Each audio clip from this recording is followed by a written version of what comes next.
Welcome to ఈ వార్తా news.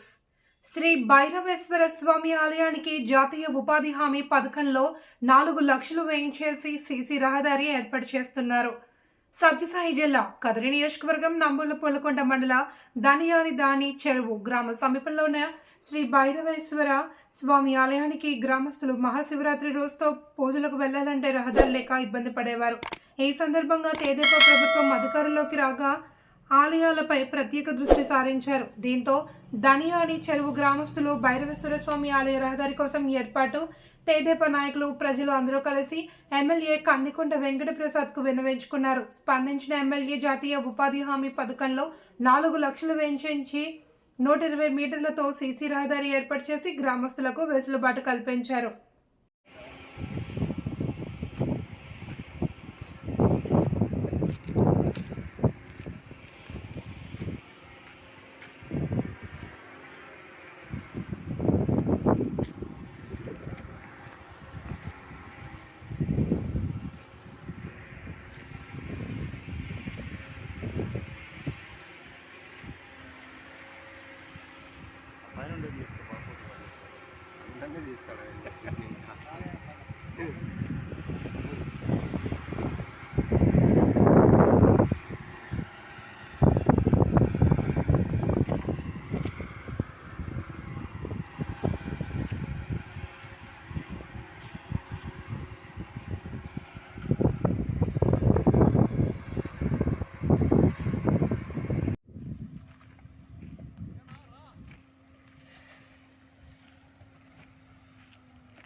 ఉండాలి సార్, బండిలో ఉండాలి.